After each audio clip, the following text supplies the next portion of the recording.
अस्सलाम वालेकुम स्टूडेंट, हम डिस्कस कर रहे हैं द इनवर्स कोसाइन फंक्शन, जिसमें हमने कॉस फंक्शन का ग्राफ ड्रॉ किया था। फिर हमने उसको रिस्ट्रिक्ट किया। रिस्ट्रिक्ट कहाँ से किया? जीरो से लेकर पाई तक रिस्ट्रिक्ट किया, क्योंकि रिस्ट्रिक्शन से ही ये जो हमारे पास कॉस फंक्शन था ये हमारे पास बाइजेक्टिव बनेगा। बाइजेक्टिव बनने के बाद हम इस कॉस फंक्शन का अब इनवर्स डिस्कस कर सकते हैं या इनवर्स फाइंड कर सकते हैं। ठीक हो गया? अच्छा, अब ये जो ग्राफ बना हुआ है ये हमारे पास इस फंक्शन का ग्राफ है with restricted domain from zero से पाई के दरमियान, क्योंकि कॉस फंक्शन की जो डोमेन होती है वो set of all real number होता है। ठीक है, लेकिन जब हमने पूरा ग्राफ बनाया था तो ये बाइजेक्टिव फंक्शन नहीं बन रहा था, तो हमने इसकी जो डोमेन है इस कॉस फंक्शन की उसको रिस्ट्रिक्ट कर लिया। कहाँ से? जीरो से लेकर पाई बाय 2 तक। ठीक है, तो अब इस restricted cos function with restricted domain from zero से पाई, इसका इनवर्स फाइंड किया जा सकता है। तो और उस इनवर्स का ग्राफ क्या होगा उसको डिस्कस कर लेते हैं। लेट्स से स्टूडेंट, अभी पिछले भी हमने बात की थी कि ये जो मेरे पास पॉइंट है ये आपको जो नजर आ रहा है, ये देखें, इसमें x की वैल्यू 0 है और y की वैल्यू 1 है। तो हम ये लिख लेते हैं कि x की वैल्यू 0 है, y की वैल्यू 1 है। यहाँ ये जो पॉइंट आपको मिल रहा है ये पॉइंट है, यहाँ x की वैल्यू पाई है और y की जो वैल्यू है वो -1 है। ठीक है, अब इनवर्स फंक्शन के ग्राफ के लिए हम इनको चेंज करेंगे, इनकी जगह को चेंज करेंगे। तो अगर हम इसकी जगह को यहाँ चेंज कर दें तो ये आएगा 1 और 0 आ जाएगा। ठीक है, ये जो पॉइंट है ये 1 और 0 आ जाएगा। और अगर इसको चेंज किया जाए तो ये -1 और पाई आ जाएगी। ठीक है, अच्छा, अब हम देख लेते हैं कि अब ये जो नया पॉइंट आया है 1 और 0, इसका क्या मतलब है कि x की वैल्यू 1 है और y 0 है। x की वैल्यू 1 है और y 0 है। तो लेट से अगर ये पाई बाय 2 है, पाई बाय 2 का मतलब होता है 3 बाय, ये मैं आपको बता देता हूँ, पाई बाय 2 का मतलब क्या होता है 3.14 डिवाइडेड बाय, अगर आप 2 करें तो इसका मतलब आता है हमारे पास 1.5 आता है। मतलब ये 1.5 है। अगर ये 1.5 है तो लेट से सपोज कर लेते हैं कि ये हम इसको 1 कंसिडर कर ले, ये जो पॉइंट है हम इसको 1 कंसिडर कर लेते हैं। ठीक है, ये पॉइंट हो गया 1 हमारे पास। ठीक है, तो क्या आ जाएगा हमारे पास कि अब देखें, हम बेसिकली इसको देख रहे हैं x1 है और y 0 है। तो x1 और y 0 का मतलब होगा ये वाला पॉइंट। ठीक है, x1 और y 0, x1 और y कहाँ 0 होता है? x एक्सिस पे 0। तो ये जो पॉइंट हमने चेंज किए 1 0 वो बेसिकली यहाँ आएगा। ठीक है, उसको शफल करने से जो नया पॉइंट बनेगा वो यहाँ बनेगा। ठीक है, वो जो पॉइंट है वो जस्ट वहां मैंने जगह चेंज की थी, वो जो पॉइंट है वो यहाँ बने, क्योंकि x1 और y 0 का मतलब होगा यहाँ आपका पॉइंट बनेगा। ठीक हो गया? अच्छा, जो दूसरा पॉइंट है ये क्या है जिसको जब हमने चेंज किया, x -1 है और y पाई है। तो x -1 का मतलब हमारे पास ये होगा, उसी तरह से ये x आ जाएगा -1, ये x आ जाएगा -1 और y की वैल्यू है पाई, पाई का मतलब है 3.14। तो y की वैल्यू 3.14, अगर ये 1 है ये 2 है, लेट्स से ये 2 है, तो इसको अगर एक्सटेंड करें तो 3 भी हम इजीली यहाँ बना सकते हैं, 3.14।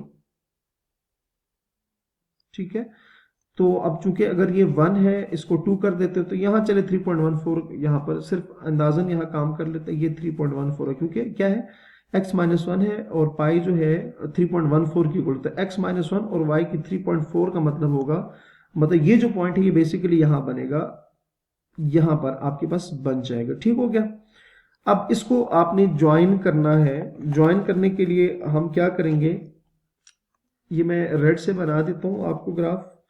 अच्छा, ये जो ग्राफ होगा कुछ इस तरह से बनेगा, ये इस तरह की शेप बनाएगी और ये देख लें एक दूसरे के रिफ्लेक्शन होंगे।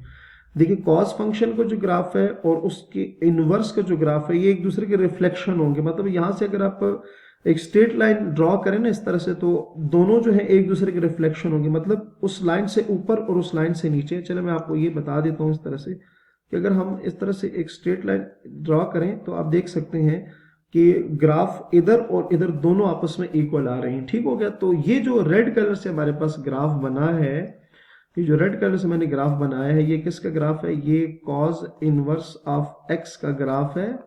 ठीक है, और यहां पर आप देख सकते हैं कि जो डोमेन है, x के मतलब जो डोमेन है, जो डोमेन वैल्यूज हैं हमारे पास वो -1 से 1 आएंगी और जो रेंज वैल्यू है वो आएगा हमारे पास 0 से पाई। ठीक है, क्योंकि देखिए हमारे पास बेसिकली जो ये वाला फंक्शन है जिसको हमने रिस्ट्रिक्ट किया था y = cos x, उसकी डोमेन जो थी हमारे पास, उसकी डोमेन थी 0 से पाई, और उसकी रेंज मतलब जो y है, y की जो वैल्यू थी वो -1 से 1 के दरम्यान थी। देखें तो cos का इनवर्स क्या होगा, वो उसकी डोमेन और रेंज को चेंज कर देगा। मतलब cos फंक्शन की डोमेन 0 पाई है, जबकि 0 पाई उसकी रेंज बन जाएगी। अच्छा, इसकी रेंज है -1 से 1 और उसकी डोमेन -1 से 1 बन जाएगी। ठीक है, तो ये हमारे पास बेसिकली कंसेप्ट होता है कि किसी भी फंक्शन का जब आप इन्वर्स लेते हैं तो उसकी डोमेन और रेंज चेंज हो जाती है। मतलब cos की जो डोमेन है वो उसके इन्वर्स की रेंज बन जाएगी और cos की जो रेंज है वो उसके इन्वर्स की डोमेन बन जाएगी। तो यहाँ आपको यहाँ से आइडिया हो चुका होगा। ठीक हो गया। अच्छा, इसमें एक और बात आप नोट कर लें कि हमारे पास cos फंक्शन का जो ग्राफ है वो अबाउट x एक्सिस है, ये आपको नजर आ रहा होगा, जबकि उसके इनवर्स का जो ग्राफ है वो अबाउट y एक्सिस है, ये भी आपको नजर आ रहा होगा। तो अब यहाँ से जो हम कुछ पॉइंट्स हैं वो लिखेंगे, ऑब्जर्वेशन जो अभी यहाँ मैंने आपको बताई है उसको पॉइंट की फॉर्म में भी लिख लेते हैं। तो उसमें डिफरेंट जो पॉइंट है, पहला जो पॉइंट हमारे पास बनेगा, we observe that every horizontal line, we observe that we observe that every horizontal line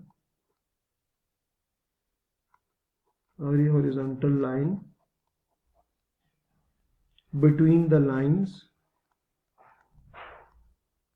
ये जो पहला पॉइंट है ये हम साइन cos x की बात कर रहे हैं। ठीक है, और cos x मतलब रिस्ट्रिक्शन से पहले, between the lines 1 y is equals to 1 and y is equals to -1 intersects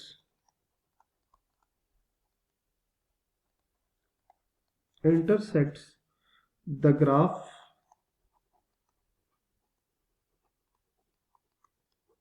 infinitely. वही बात है कि अगर cos फंक्शन का ग्राफ बनाया जाए तो और हॉरिजॉन्टल लाइन ड्रॉ की जाए तो हॉरिजॉन्टल लाइन जो है वो उस ग्राफ को इनफाइनाइटली मैनी टाइम्स कट करेगी, इनफाइनाइटली मैनी टाइम्स कट करेगी उसको। ठीक है, इट फॉलोज दैट, इस बात का फिर क्या मतलब होगा, it follows that cosine function